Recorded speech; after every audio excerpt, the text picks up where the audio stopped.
Bueno, en este contexto de crisis que vive el país, en un proceso inflacionario importante que obviamente va carcomiendo absolutamente todos los sectores, hay un sector que, como decíamos en la introducción, es un engranaje fundamental en el movimiento de la economía y es el tema de los combustibles.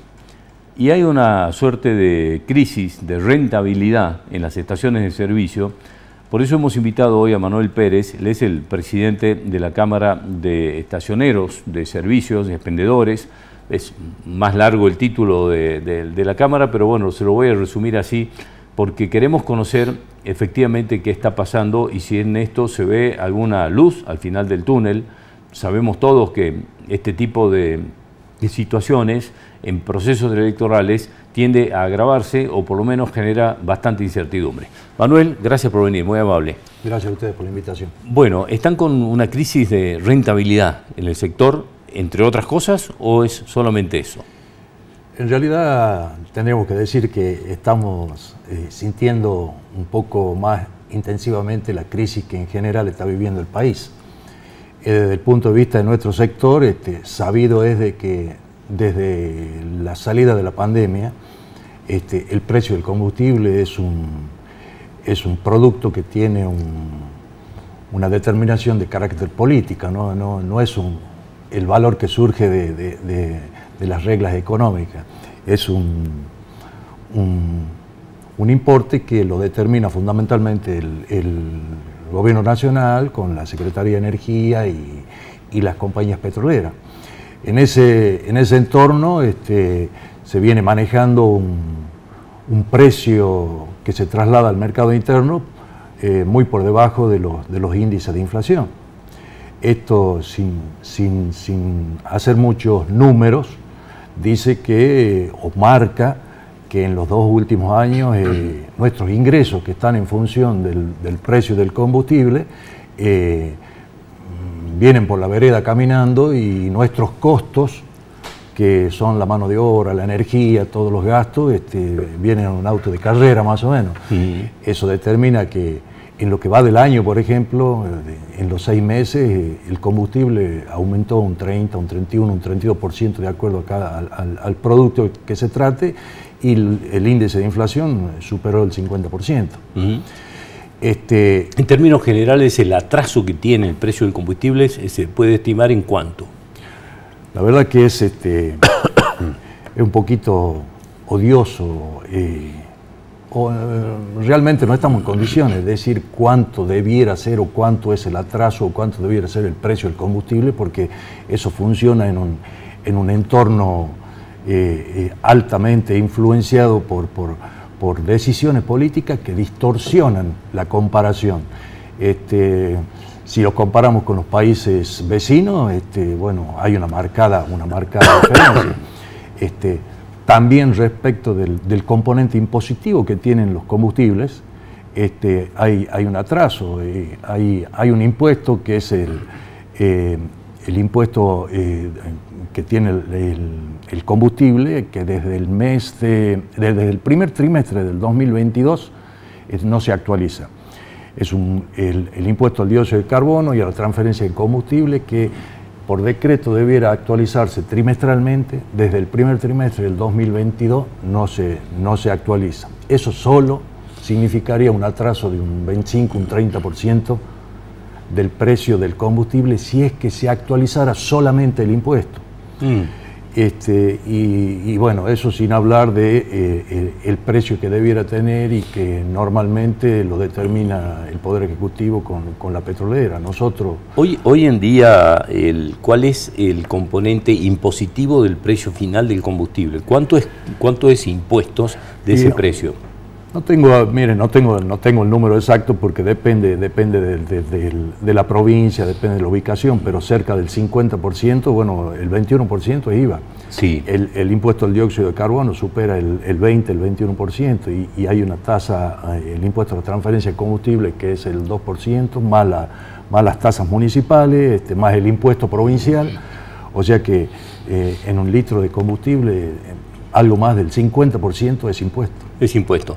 ¿Qué pasa en los otros países, en los países vecinos, digamos, si podemos hacer alguna referencia a los países europeos? Almorzando hoy veía el informativo y había un problema de congestión de gente que viene de Paraguay para la Argentina a comprar combustible y productos que están mucho más baratos que en los países vecinos. O sea, hay un problema inmigratorio por el fin de semana de la gente que viene de Uruguay, Paraguay, Brasil a abastecerse y a comprar productos que están re baratos en el país. En realidad no es que los productos estén re baratos, que la plata nuestra claro, ha perdido valor. Ha perdido muchísimo valor. El poder adquisitivo que tiene hoy el peso es insignificante. Bueno, esto indudablemente porque hay una crisis, no es la primera vez, pero ha ocurrido muchas veces en donde de países vecinos cruzan a cargar, a llenar los tanques, a llevarse bidones, etcétera, ¿no? Exactamente, mire, nosotros hacemos reuniones mensuales con presidentes de las distintas cámaras del país y los colegas de las provincias vecinas a los países limítrofes tienen serios problemas del mercado que se produce con gente que viene con bidones o con autos a cargar el combustible porque hacen su diferencia con un bidón de combustible. Claro, sí, sí. Ahora, en el caso de las estaciones de servicio, de los propietarios de las estaciones de servicios, esta crisis, digamos, de rentabilidad por un lado, porque no hay que pensar mucho, si usted me dice que los costos van en Fórmula 1, pero los precios van en Fórmula 1, los costos aumentan a una velocidad que no lo sigue el precio, en algún momento esto impacta, digamos, en la rentabilidad. Y uno empieza a pensar, lo primero, en la mano de obra, etcétera, digamos.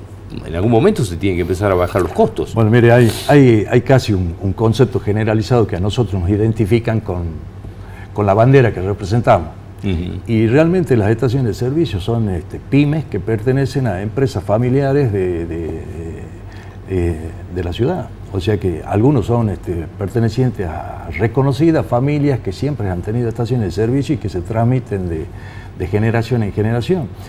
Y somos empresas que damos empleo entre 20 y 30 empleados, 20 o 30 familias que dependen de la estación de servicio. Y no tenemos ninguna protección de parte del Estado que nos permita superar esta situación que verdaderamente nos está colocando en una situación difícil, porque el Estado con las petroleras tienen su mesa de diálogo a la que no estamos invitados y no participamos. Como hay que importar petróleo porque no se produce la cantidad de petróleo suficiente para proveer el mercado interno, eso se hace mediante subsidios del Estado Nacional a las empresas petroleras. Nosotros recibimos el precio de la petrolera y es el que trasladamos al público. Si tenemos costos que aumentan y precios que permanecen pisados o atrasados, la consecuencia lógica es de que hay una pérdida de rentabilidad que está produciendo problemas económicos y financieros en algunas estaciones de servicio. ¿Qué cantidad de empleados tiene el sistema de estaciones de servicio, digamos, en la provincia? En la provincia hay aproximadamente 1.400, 1.500 empleados que trabajan en... Es un número importante. Sí. Y en este proceso eleccionario, digamos, que generalmente suele generar incertidumbre y las medidas se toman a medias o se toman, digamos, más pensando en el día de las elecciones que en otras cosas. ¿Cómo lo viven ustedes? Miren, nosotros somos un sector empresario que estamos acostumbrados a trabajar con el día a día. Nosotros nos enteramos del aumento de precios en el momento en que el surtidor cambia de precio y nos comunica a la petrolera que cambió el precio, ¿no es cierto? Por ejemplo, la empresa estatal trabaja de esa forma. Estamos acostumbrados a desgraciadamente no poder planificar al mediano o al largo plazo porque el proceso electoral lo único que hace es agudizar los problemas que venimos teniendo cotidianamente como consecuencia de que lamentablemente en el país no hay una política energética que se pueda visualizar últimamente con el tema del gasoducto de Vaca Muerta, es que hay ahí como una posibilidad que abre una ventana hacia el futuro, pero nuestra actividad está muy influenciada por decisiones políticas. Nosotros, por ejemplo, en el norte estamos teniendo un problema muy serio con una empresa, con la petrolera Refinor, que tiene estaciones de servicio en Santiago del Estero, Salta, Tucumán, Jujuy, y el devenir que ha tomado esa empresa en los últimos tiempos como consecuencia del cambio de propietarios en el grupo societario, prácticamente ha puesto en situación de indefensión a los operadores Refinor. Nosotros ayer hemos sido deferentemente atendidos por el señor ministro de la Producción, que nos puso en contacto de la preocupación del gobernador en la situación en la que se coloca a los operadores de Refinor, porque tienen un problema más grave que el que tienen las otras estaciones de servicio, porque Refinor le dice, bueno, ustedes pongan el precio que quieran al combustible con una escasa rentabilidad, pero el precio lo maneja el mercado, y el mercado lo determina la empresa que tiene participación estatal mayoritaria. Que es YPF. Entonces, claro. YPF. Por lo tanto, prácticamente lo saca del mercado, no pueden competir. Y si venden al precio que vende la otra empresa, reducen enormemente su rentabilidad. A tal punto que, bueno, en nuestra ciudad podemos ver de que hay algunas estaciones de servicio Refinor que están cambiando de bandera, o se transforman en blanca, o están corriendo el riesgo de cerrar inclusive. Bueno, la situación indudablemente que es preocupante entonces, sobre todo, y estoy pensando en el 1000 y pico de personas que dependen de esta actividad, y con este panorama, digamos que encima, hasta que no terminen las elecciones allá por octubre o noviembre, esto no se va a saber. Es decir, lo que reina es la incertidumbre. Incertidumbre total, y como le digo, es el día a día, ver cómo se puede superar.